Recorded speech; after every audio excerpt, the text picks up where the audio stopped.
ಖಾಸಗಿ ಟ್ಯಾಕ್ಸಿಗಳನ್ನು ಚುನಾವಣಾ ಕರ್ತವ್ಯಕ್ಕೆ ಬಳಸಿಕೊಳ್ಳುವ ಸಂದರ್ಭದಲ್ಲಿ ಟ್ಯಾಕ್ಸಿ ಚಾಲಕ ಮಾಲಕರಿಗೆ ಚುನಾವಣಾ ಅಧಿಕಾರಿಗಳು ಅಗತ್ಯ ಮೂಲಭೂತ ಸೌಲಭ್ಯಗಳನ್ನು ಕಲ್ಪಿಸುವುದರ ಜೊತೆಗೆ ಸೂಕ್ತ ಗೌರವಧನವನ್ನು ನೀಡಬೇಕೆಂದು ದಕ್ಷಿಣ ಕನ್ನಡ ಜಿಲ್ಲಾ ಟ್ಯಾಕ್ಸಿಮೆನ್ ಅಸೋಸಿಯೇಷನ್ ಆಗ್ರಹವನ್ನು ಮಾಡಿದೆ. ಈ ಬಗ್ಗೆ ಟ್ಯಾಕ್ಸಿಮೆನ್ ಅಸೋಸಿಯೇಷನ್ನ ಅಧ್ಯಕ್ಷ ಆನಂದ್ ಅವರು ಮಾಧ್ಯಮಗಳ ಜೊತೆ ಮಾತನಾಡಿ, ಇದೀಗ ಚುನಾವಣಾ ಕರ್ತವ್ಯಕ್ಕಾಗಿ ಸಾರಿಗೆ ಇಲಾಖೆಯು ಟ್ಯಾಕ್ಸಿಗಳನ್ನು ಬಳಸಲು ಮುಂದಾಗಿದ್ದು, ಈ ಪ್ರಕ್ರಿಯೆ ನೋಡಿದಾಗ ಟ್ಯಾಕ್ಸಿ ಚಾಲಕರಿಗೆ ಭಯವಾಗುತ್ತದೆ. ಕಳೆದ ಬಾರಿ ಚುನಾವಣೆಯ ವೇಳೆ ವಿಐಪಿಗಳು ಬಂದಾಗ ಒದಗಿಸಿದ್ದ ಸೇವೆಗೆ ಬರಬೇಕಾಗಿದ್ದಂತಹ ಗೌರವಧನ ನಮ್ಮ ಸಂಘಟನೆಯಿಂದ ಬಹಳಷ್ಟು ಒತ್ತಡ ಹಾಕಿದ ನಂತರ 6 ತಿಂಗಳ ಬಳಿಕ ಪಾವತಿಯಾಗಿದೆ. ಹಾಗಾಗಿ ಈ ಬಾರಿ ಒತ್ತಡ ಬೇಡ, ಸ್ವ ಇಚ್ಛೆಯಿಂದ ಕೊಡುವ ವಾಹನಗಳನ್ನು ಮಾತ್ರ ಬಳಸಿಕೊಳ್ಳಿ, ಅಂತವರಿಗೆ ಸೂಕ್ತ ಸೌಲಭ್ಯ ಕೊಡಿ ಎಂದರು. ಅಸೋಸಿಯೇಷನ್ನ ಪ್ರಧಾನ ಕಾರ್ಯದರ್ಶಿ ಕಮಲಾಕ್ಷ ಅವರು ಮಾತನಾಡಿ, ಚುನಾವಣಾ ಕರ್ತವ್ಯಕ್ಕೆ ಪಡೆಯುವ ಟ್ಯಾಕ್ಸಿ ಮತ್ತು ಅದರ ಚಾಲಕನನ್ನ ಅಧಿಕಾರಿಗಳು ದಿನದ 24 ಗಂಟೆಯ ಕಾಲವೂ ದುಡಿಸುತ್ತಾರೆ. ಕಾರ್ಮಿಕ ಕಾನೂನು ಪ್ರಕಾರ ಇದು ಸರಿಯಲ್ಲ. ಟ್ಯಾಕ್ಸಿ ಮತ್ತು ಕ್ಯಾಬ್ಗಳಿಗೆ ಇತ್ತೀಚೆಗೆ ನಿಗದಿಪಡಿಸಿದ ಬಾಡಿಗೆ ದರ ಸಮಂಜಸವಾಗಿಲ್ಲ, ಅದನ್ನ ಪುನರ್ ಪರಿಶೀಲಿಸಬೇಕು ಎಂದರು.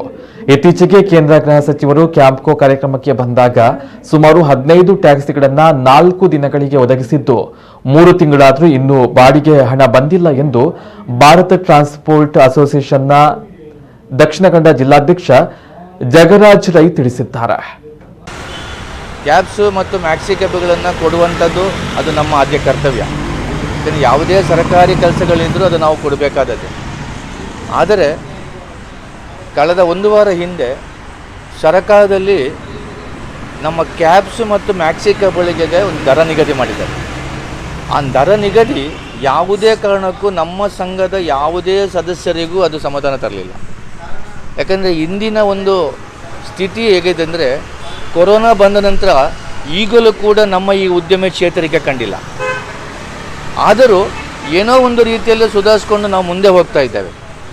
ಈ ಸಮಯದಲ್ಲಿ ಇವರು ಈ ಕ್ಯಾಬ್ಸ್ ಮತ್ತು ಮ್ಯಾಕ್ಸಿ ಕ್ಯಾಬ್ಗಳಿಗೆ ಯಾವುದೇ ಒಂದು ರೀತಿಯ ಒಂದು ಸರಿಯಾದ ಒಂದು ಆಲೋಚನೆಗಳನ್ನು ಮಾಡದೆ ಇವರಿಗೆ ತೋಚಿದಂಥ ಒಂದು ರೇಟ್ ನಿಗದಿ ಮಾಡಿಕೊಂಡಿಟ್ಟದ್ದು ಇದು ಬಹಳ ಸಮಂಜಸ ಅಂತ ನಾವು ಒಪ್ಕೊಳ್ಳಿಕ್ಕೆ ರದಿ.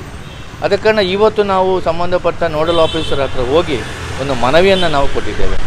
ಚುನಾವಣಾ ಕರ್ತವ್ಯಕ್ಕೆ ಉಪಯೋಗ ಮಾಡುವಂಥ ವಾಹನಗಳ ಚಾಲಕರು 24 ಅವಧಿ ತನಕ ದುಡಿಬೇಕು. ಕಾರ್ಮಿಕ ಕಾನೂನಲ್ಲೂ ಕೂಡ 24 ಗಂಟೆ ಡ್ಯೂಟಿ ಒಂದು ಕಾರ್ಮಿಕನಿಗೆ ಮಾಡಲಿಕ್ಕಿಲ್ಲ, ಸಂವಿಧಾನದಲ್ಲೂ ಕೂಡ ಅದಿಲ್ಲ. 24 ಗಂಟೆ ಒಂದು ವ್ಯಕ್ತಿ ಅವರ ಜೊತೆ ನಿಲ್ಲಬೇಕು ಅಂದರೆ, ಒಂದು ಚಾಲಕ ನಿಲ್ಲಬೇಕಂದ್ರೆ ಆ ಚಾಲಕನಿಗೆ ಸಂಬಳ ಎಷ್ಟು ಕೊಡಬೇಕು? ಇವರು ಕೊಡುವಂಥ 3/4 ಹಣವನ್ನು ಇಟ್ಟುಕೊಂಡು ಒಂದು ಇಡೀ ದಿನ 24 ಗಂಟೆ ದುಡ್ಡ ಚಾಲಕನಿಗೆ ಕೊಡಬೇಕಾ, ಅಲ್ಲ ಆ ಗಾಡಿಯನ್ನು ಮೇಂಟೈನ್ಸ್ ಮಾಡಬೇಕಾ, ಗಾಡಿಗೆ ಡೀಸೆಲ್ ಹಾಕಬೇಕಾ? ಇವರಿಗೆ ಯಾವ ರೀತಿ ಇವರು ದರ ನಿಗದಿ ಮಾಡ್ತಾರೋ ಅದು ಅವರಿಗೆ ನಿಮ್ಗೆ ಗೊತ್ತಾಗ್ತಿಲ್ಲ. ಅವರ ಯಾವ ರೀತಿ ಅವರಿಗೆ ತಲೆ ಇಲ್ಲದ ರೀತಿಯಲ್ಲಿ, ಅವರು ತಲೆಬಾಳ ಇಲ್ಲದ ರೀತಿಯಲ್ಲಿ ಅವರೊಂದು ದರ ನಿಗದಿ ಮಾಡ್ತಾರೆ. ಚುನಾವಣೆಯ ಕರ್ತವ್ಯಕ್ಕಾಗಿ ನಮ್ಮ ಜಿಲ್ಲೆಯಲ್ಲಿರುವಂತಹ ಟ್ಯಾಕ್ಸಿಗಳನ್ನು ಏನು ಬಳಕೆ ಮಾಡಿಕೊಳ್ಳಬೇಕು ಅನ್ನೋ ನಿಟ್ಟಿನಲ್ಲಿ ಸಾರಿಗೆ ಇಲಾಖೆ ಈಗಾಗಲೇ ಮುಂದಾಗಿದೆ. ವಾಹನಗಳನ್ನು ಪಡ್ಕೊಳ್ಳುವಂಥ ಸಾರಿಗೆ ಇಲಾಖೆಯ ಆತುರ ನೋಡಿದರೆ ನಮ್ಮೆಲ್ಲ ಚಾಲಕರುಗಳು ಒಂದಷ್ಟು ಭಯ ಬೆಳಗಿಸುವಂಥ ವಾತಾವರಣ ನಿರ್ಮಾಣ ಆಗ್ತಾಯಿದೆ. ಈಗಾಗಲೇ ಕಳೆದ ಸಲ ಬೇರೆ ಬೇರೆ ವಿಐಪಿಗಳು ನಮ್ಮ ಜಿಲ್ಲೆಗೆ ಬಂದಂಥ ಸಂದರ್ಭದಲ್ಲಿ ಅವರಿಗೆ ವಾಹನಗಳನ್ನು ಬಂದೋಬಸ್ತಿಗಾಗಿ ಉಪಯೋಗಿಸಿದಂಥ ವಾಹನಗಳ ಒಂದಷ್ಟು ಗೌರವಧನ ಅಂತ ಹೇಳಿ ಏನು ಸರ್ಕಾರದ ನಿಗದಿಯಾಗಿರುತ್ತೆ, ಅದನ್ನು ಇನ್ನೂ ಕೂಡ ಪಾವತಿ ಮಾಡಿಲ್ಲ.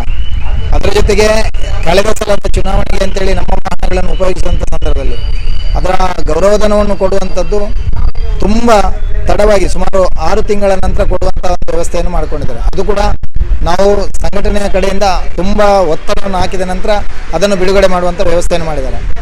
ಈ ಸಲ ಕೂಡ ನಮ್ಮ ಒತ್ತಾಯಗಳು ಏನಂತ ಹೇಳಿದ್ರೆ, ಚುನಾವಣೆಗಾಗಿ ಕರ್ತವ್ಯದಲ್ಲಿರುವಂತಹ ವಾಹನಗಳನ್ನು ಅಡ್ಡ ಹಾಕಿಕೊಂಡು ಬೇರೆ ಅನ್ಯ ಕಾರ್ಯಗಳಲ್ಲಿದ್ದಂತಹ ವಾಹನಗಳನ್ನು ಅಡ್ಡ ಹಾಕಿಕೊಳ್ಳದೆ, ಏನು ಒತ್ತಾಯಪೂರ್ವಕ ಮಾಡದೆ ಒಂದಷ್ಟು ವಾಹನಗಳು ಏನು ಅವರ ಇಷ್ಟವಾಗಿ ಕೊಡ್ತಾ ಇದ್ದಾರೆ ಅಂಥ ವಾಹನಗಳನ್ನು ಉಪಯೋಗಿಸಿಕೊಳ್ಳುವಂತೆ. ಎರಡನೇದಾಗಿ ಉಪಯೋಗಿಸಿಕೊಂಡಂಥ ವಾಹನಗಳನ್ನು 24 ಗಂಟೆಯ ಅವಧಿ ಅಂತೇಳಿ ಏನು ಅದರಲ್ಲಿ ನೀವು ಮೆನ್ಷನ್ ಮಾಡ್ತೀರಿ, ಅದನ್ನು ತೆಗೆದು ಬರೀ ಒಬ್ಬ ಚಾಲಕನಿಗೆ ಕಾರ್ಮಿಕ ಇಲಾಖೆಯ ಪ್ರಕಾರ 8 ಗಂಟೆಗಳ ಡ್ಯೂಟಿ ಅಂತ ಹೇಳುವಂಥದ್ದು ಇರುವಂಥದ್ದು. ಅಂಥದ್ರಲ್ಲಿ ಒಂದು 12 ಗಂಟೆ ಮಾತ್ರ ಅದನ್ನು ಉಪಯೋಗಿಸಿಕೊಂಡು ಅದರಲ್ಲಿ ಏನು ಚುನಾವಣೆಯ ಕರ್ತವ್ಯವನ್ನು ಮಾಡಿಸ್ಕೊಳ್ಬೇಕು. ಅದು ಬಿಟ್ಟು 24 ಗಂಟೆಗೆ ಒಬ್ಬ ಚಾಲಕನನ್ನು ನೀವು ದುಡಿಸ್ಕೊಳ್ಬೇಕು ಅಂತ ಹೇಳುವಂಥ ಆಲೋಚನೆಗಳನ್ನು ಮಾಡಿದರೆ ಇದು ಕೂಡ ಕರ್ತವ್ಯ ಲೋಪ ಆಗ್ತಾಯಿದೆ, ಕಾನೂನು ಬಾಹಿರ ಅಂತೇಳಿ ಹೇಳ್ಬೋದು. ಈ ಮಂಗಳೂರಿನಲ್ಲಿ ವಿಶಿಷ್ಟತೆ ಅಂತ ಹೇಳಿದರೆ ಯಾವುದೇ ದೊಡ್ಡ ಟ್ರಾವೆಲ್ಸ್ಗಳಿಲ್ಲ. ಇಲ್ಲಿರುವಂಥದ್ದು ಓನರ್ ಕಮ್ ಚಾಲಕ, ಅಂದರೆ ಚಾಲಕನೇ ಮಾಲಕನಾಗಿ ದುಡಿಯುವಂಥದ್ದು. ಬೆಳಿಗ್ಗೆ ಬಂದು ಸಾಯಂಕಾಲದೊಳಗೆ ಅವನ ಡ್ಯೂಟಿಯನ್ನು ಮಾಡಿಕೊಂಡು ಮನೆಗೆ ಹೋಗುವಂಥವನು ಇರುವಂಥದ್ದು. ಅಂಥದ್ರಲ್ಲಿ ಇವರು 24 ಗಂಟೆ 1 ತಿಂಗಳು ದುಡಿಸಿಕೊಂಡ್ರೆ ಅವನ ಮನೆಯ ನಿತ್ಯ ಕರ್ಮಗಳಿಗೆ, ಅವನ ಮನೆಗೆ ಸಂಸಾರ ಜೀವನವನ್ನು ಮಾಡಲಿಕ್ಕೆ ಹಣ ಇಲ್ಲದೆ ತುಂಬ ಹರಸಾಹಸ ಪಡಬೇಕಾದಂಥ ಪರಿಸ್ಥಿತಿ ಬರ್ಬೋದು. ನಾಳೆಯ ದಿನ ಆತ್ಮಹತ್ಯೆ ಮಾಡಿಕೊಳ್ಬೇಕಾದಂಥ ಪರಿಸ್ಥಿತಿ ಕೂಡ ಅವನು ಎದುರಿಸಬೇಕಾಗ್ತದೆ.